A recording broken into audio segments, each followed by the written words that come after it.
السلام عليكم ورحمة الله وبركاته. الحمد لله رب العالمين، وأشهد أن لا إله إلا الله وحده لا شريك له،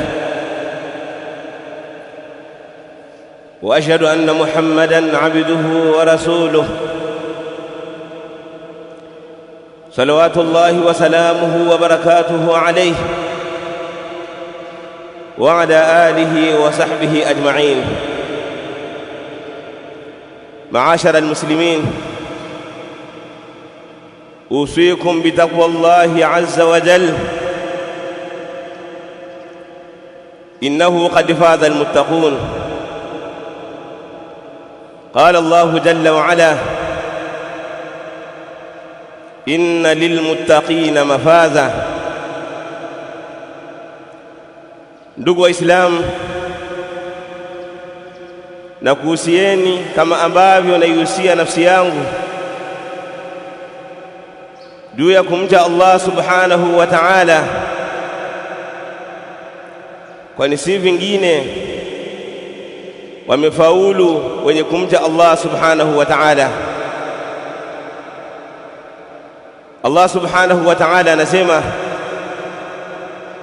inna lilmuttaqina mafaza, hakika wacha Mungu watapata sehemu ya kufaulu, nayo ni aljanna. Ndugu zangu Waislamu, leo kwa idhini ya Allah subhanahu wa ta'ala tutazungumzia kuhusiana na hukumu ya nyimbo au kuimba, hukumu al-ghina, hukumu ya kuimba au hukumu ya kusikiliza nyimbo, sawa sawa ziwe ni kasida au samai au vyovyote vile. Allah subhanahu wa ta'ala anasemaje kuhusiana na nyimbo? Mtume sallallahu alayhi wasallam anasemaje? Masahaba wa Mtume sallallahu alayhi wasallam na sadatu tabi'in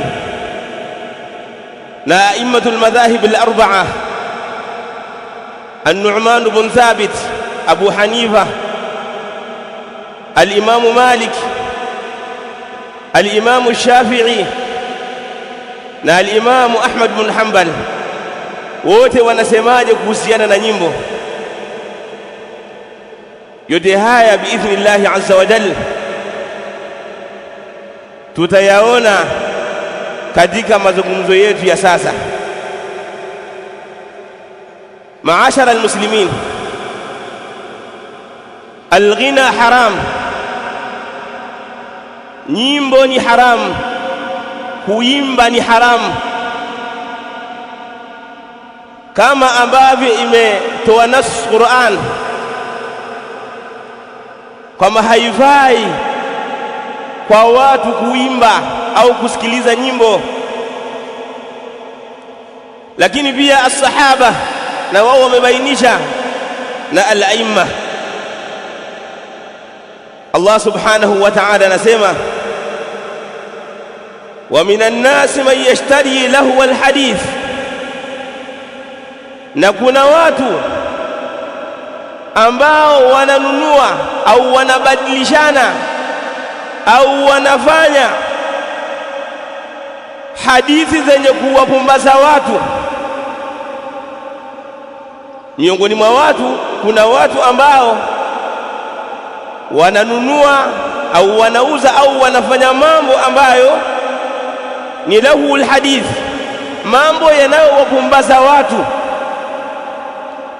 liyudhilla an sabilillah, ili wapate kuwapoteza watu na njia ya Allah subhanahu wa ta'ala, bighairi ilmin, bila ilmu, wayattakhidhaha huzwa, na ili wapate kufanya mzaha na kucheza shere ulaika lahum adhabun muhin, hawa watapata adhabu yenye kudhalilisha, adhabu yenye kutweza. Allah subhanahu wa ta'ala katika hii aya anawaelezea watu ambao wanawapoteza watu wengine kupitia lahul hadith, na Allah akaeleza kwamba hao ambao wanawapoteza wenzao watapata adhabu kali yenye kudhalilisha. Nini maana ya lahul hadith? Ni nini hii lahul hadithi ambayo inasababisha hii adhabu kubwa? Turudi kwa masahaba wa Mtume Muhammad sallallahu alaihi wasallam, watuelezee lahul hadithi ni ipi. Turudi kwenye tafsiri ya masahaba, wanafunzi wa Mtume. Mtume aliwafundisha lahul hadithi ni kitu gani? Tumtazame turjumanul Qur'an Abdullah ibn Abbas, ambaye aliombewa dua na Mtume sallallahu alaihi wasallam ya kuijua dini na kuijua tafsiri ya Qur'an. Abdullah ibn Abbas anasemaje kuhusiana na lahul hadith? Akasema alghina wa ashbahuhu, akasema lahul hadith ni nyimbo, kuimba na mfano wake. Jabir ibn Abdullah as-sahabi al-dalil radiyallahu ta'ala anhuma alipoitafsiri lahul hadith akasema ni alghina walistima' lahu wa kullu lahwin, ni nyimbo na kusikiliza na vile vile kila jambo ambalo linawapumbaza watu. Al-Imam Ibn Jarir al-Tabari rahimahullah, baada ya kuwa ametaja hizi riwayati za masahaba, akaitaja riwaya ya Abdullah ibn Abbas na riwaya ya Jabir ibn Abdullah, na akaitaja riwaya ya Abdullah ibn Mas'ud kama sayati maana insha Allah. Akawa ametoa maelezo haya katika tafsiri yake, akasema wasawabu min alqawli, na kauli iliyokuwa ya sawa katika hizi kauli tulizozitaja, fi dhalika, katika hili, an yuqala, ni kusema hivi, anabihi kullama kana.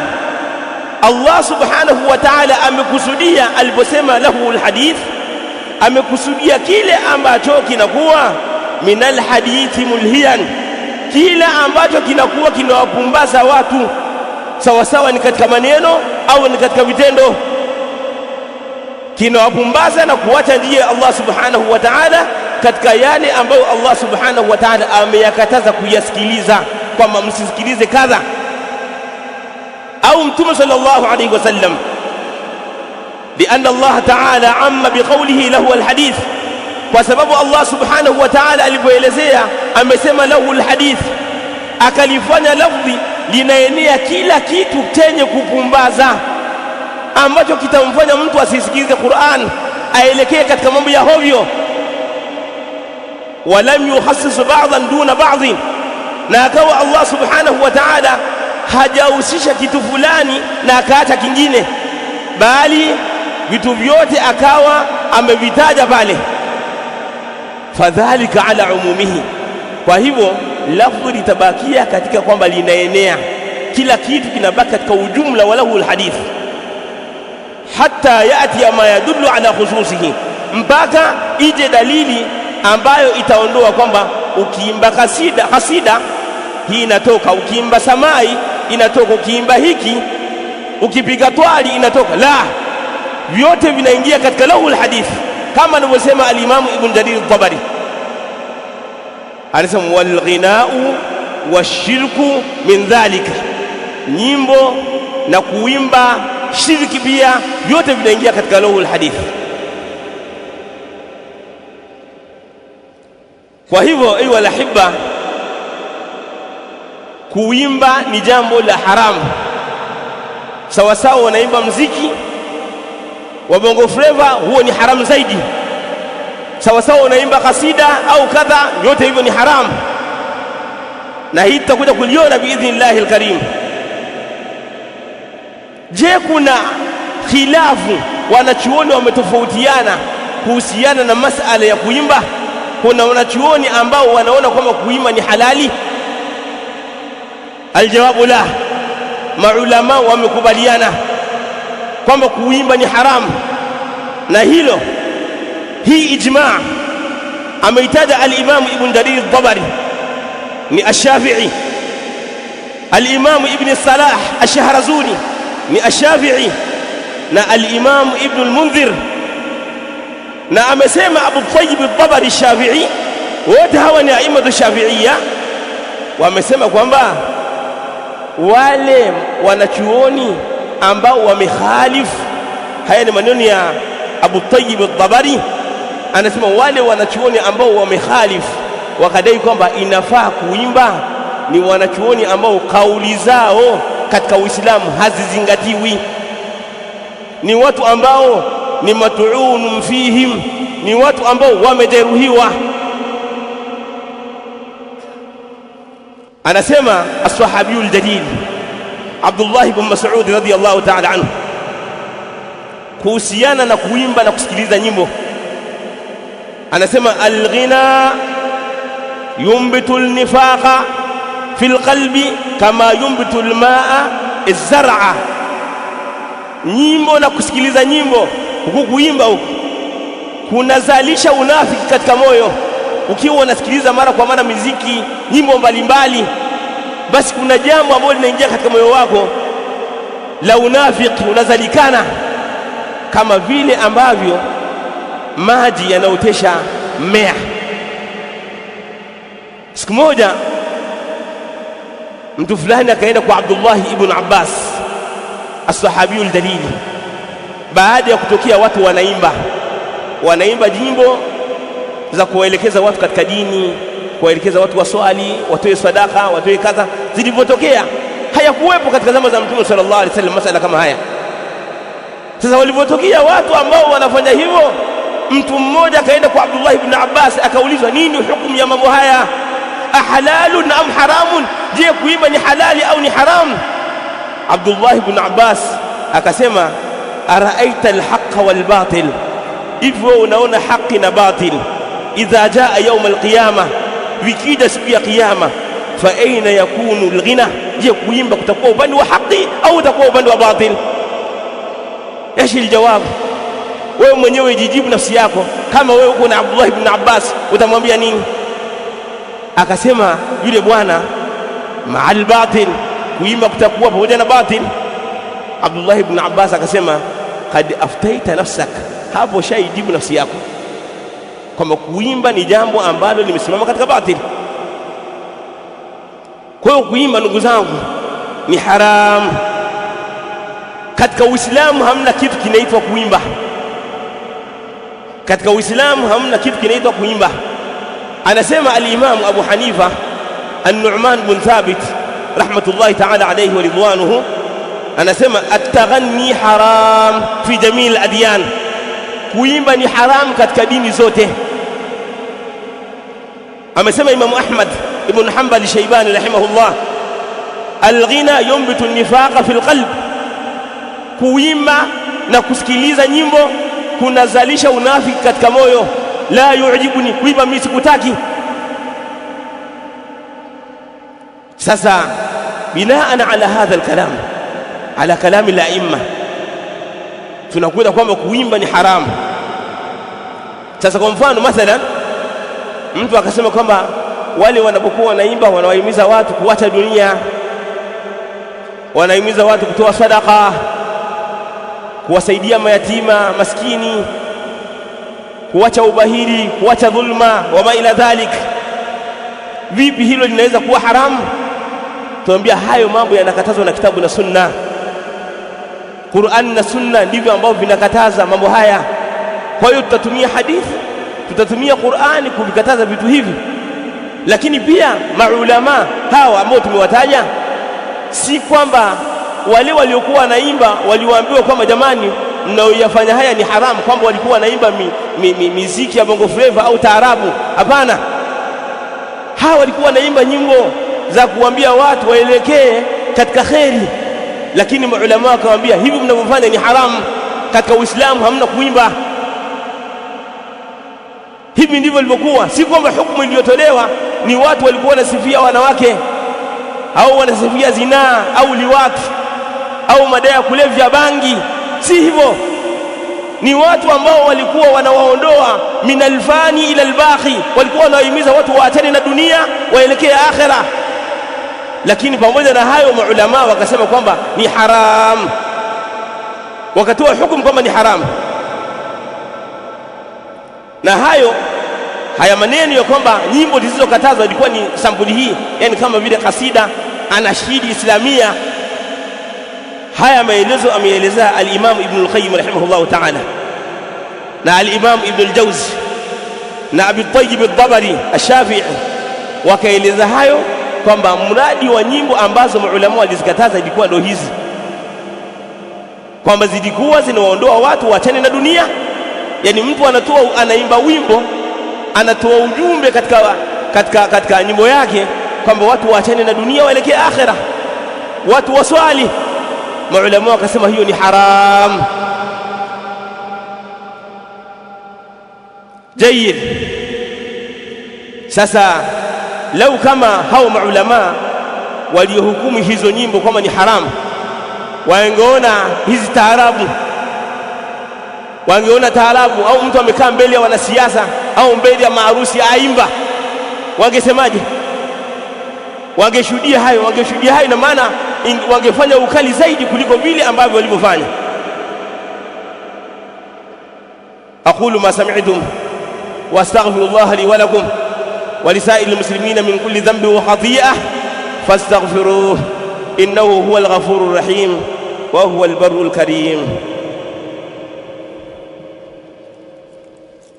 alhamdulillahi ala ihsanihi والشكر له على توفيقه وامتنانه، وأشهد أن لا إله إلا الله وحده لا شريك له تعظيما لشأنه، وأشهد أن سيدنا ونبينا محمدا عبده ورسوله الهادي إلى رضوانه، صلى الله وسلم وبارك عليه وعلى آله وعترته وأصحابه وإخوانه. معاشر المسلمين، فيه بعض الناس الكرماء في قومهم يفعلون أشياء من المنكرات مثل الغنى، ويحتجون بها بالأدلة المزيفة وبأشخاص لا قيمة لهم. Ndugu Waislamu, kuna baadhi ya watu ambao wanafanya mambo ya munkar,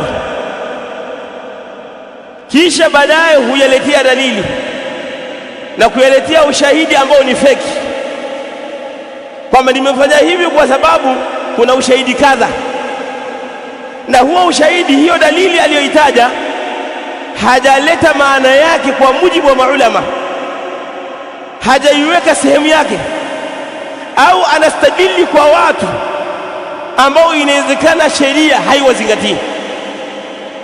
Yani katika matamshi ya kisheria au katika ulimwengu wa maulama hauwazingatii.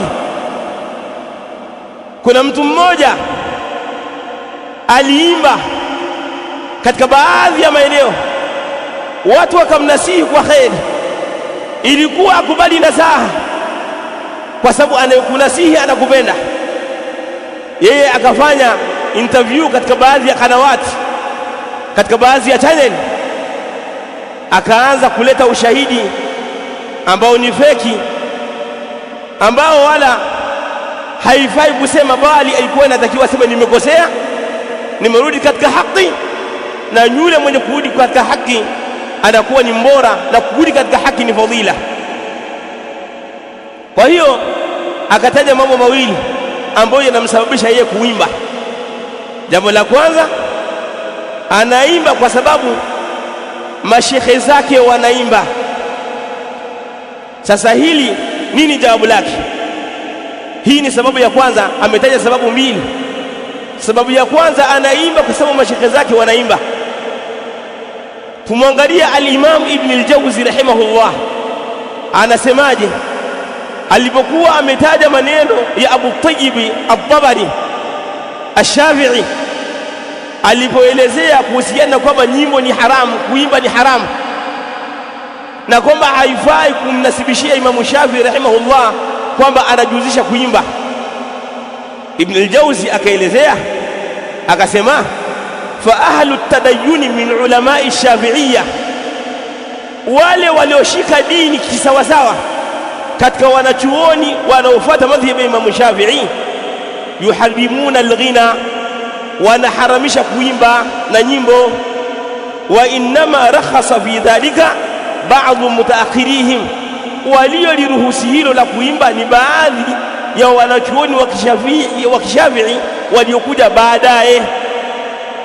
Man qalla ilmuhu, wale ambao elimu zao ni kidogo, wa ghalabahu hawa, na wale ambao wanaendana na matamanio, hawataki Qur'ani wala Sunna. Kwa ukimkuta mtu ni mwanachuoni ajinasibisha na madhhabi ya Shafi'i aimba, Ibn al-Jawzi anakuambia qalla ilmuhu, elimu yake ni kidogo, wa ghalabahu hawa, na matamanio yake ndiyo ambayo yanampelekesha, hapelekeshwi na kitabu na Sunna. Muislamu wa haki la budda an yakuna hawahu tabaan lima jaa bihi an-nabiy sallallahu alayhi wasallam. Muislamu ambaye anafuata haki inabidi matamanio yake yawe ni yenye kufuata Qur'ani na Sunna, yale aliyokuja nayo Mtume sallallahu alayhi wasallam, sio kufuata matamanio yake au kufuata mashekhe zake. Tumtazame Imam Shafi'i rahimahullah. Imam Shafi'i tunajua aliingia katika nchi ya Iraq.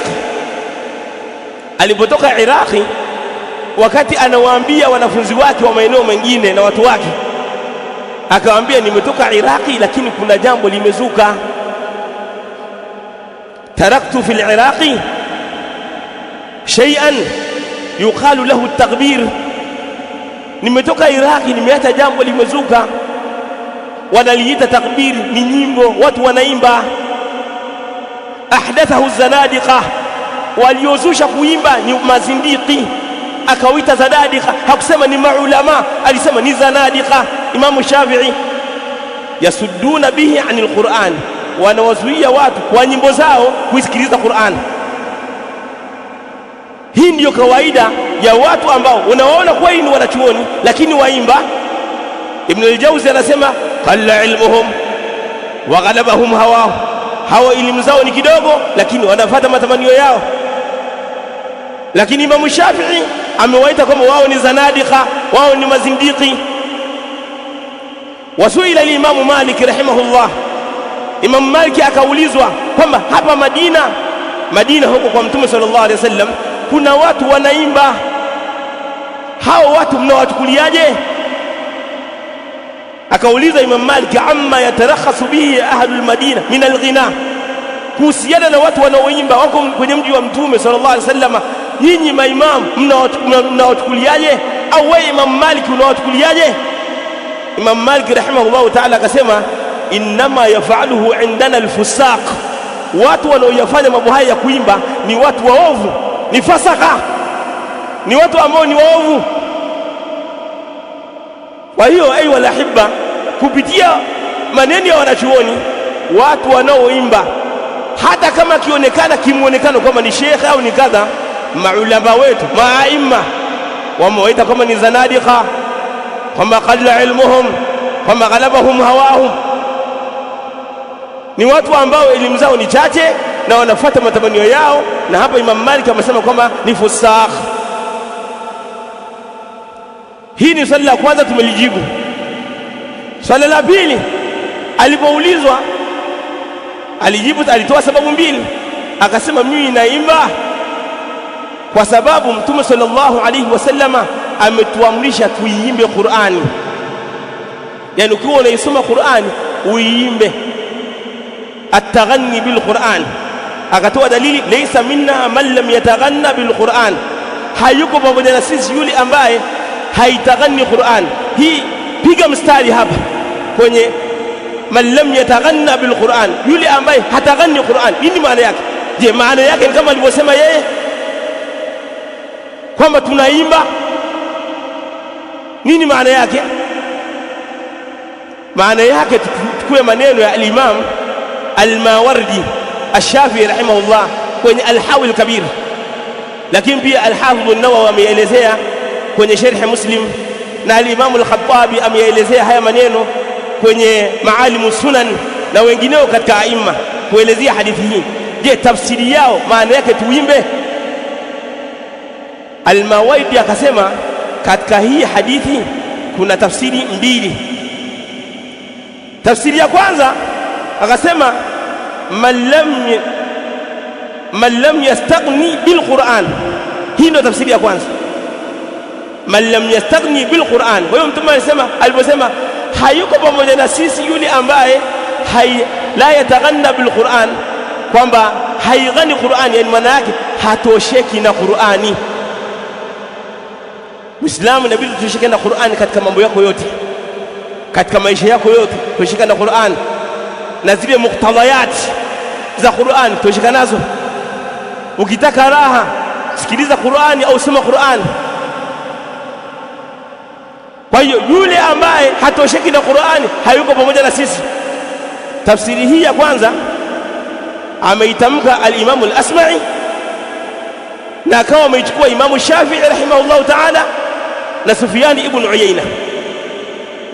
Tafsiri ya pili, laysa minna man lam yataghanna bil Qur'an, hayuko pamoja na sisi yule ambaye haighani Qur'an. Tafsiri ya pili maana yake ni tahsinu sauti inda qira'ati al-Qur'ani duna alhani, nukuisoma Qur'ani kwa sauti nzuri bila kuleta vina vya nyimbo wala miziki. Kuisoma Qur'ani kwa sauti nzuri bila kuleta vina vya nyimbo wala nini wala miziki, ndivyo unavyotakiwa kuisoma Qur'ani. Sasa yeye anatuambia kwamba anaimba kwa sababu tumeambiwa kwamba tuiimbe Qur'ani. Anataka tupoteze katika njia ya Allah subhanahu wa ta'ala. Nasalullah salamata wal afia. Ndugu zangu Waislamu, jueni sehemu za kuchukua dini, kuweni na thabati, msiwasikilize mashehe katika ile hali kama vile mtu anatafuta kiburudisho. Kuna watu wanapenda mashehe akisikiliza acheke afurahi. La, tafuteni dini yenu, kila siku ingize faida katika dini yako. Kupitia maelezo ya ahlul ilmi waliotangulia, wao wanaita mambo mapya katika dini ya Allah subhanahu wa ta'ala. Kila mmoja atafuta thabati, kila mmoja ataulizwa peke yake mbele ya Allah subhanahu wa ta'ala. Wanaleta dalili, wanaziweka sehemu si yake, na sisi tumetafuta tafsiri za maulama katika hii hadithi.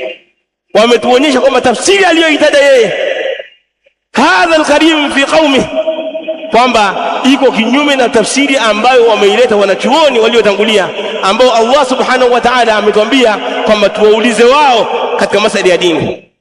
Allahumma hadina ilayka siratan mustaqima. Rabbana atina fid dunya hasana wa fil akhirati hasana wa qina adhaban nar. Allahumma arda 'anil khulafa'ir rashidin. اللهم ارض عن الخلفاء الراشدين أبي بكر وعمر وعثمان وعلي. اللهم إنا نسألك الهدى والتقى والعفاف والغنى. اللهم أرنا الحق حقا وارزقنا اتباعه، وأرنا الباطل باطلا وارزقنا اجتنابه. ونسألك كما جمعتنا في هذا المكان أن تجمعنا في الفردوس الأعلى مع سيدنا وحبيبنا محمد صلى الله عليه وسلم وأبي بكر وعمر.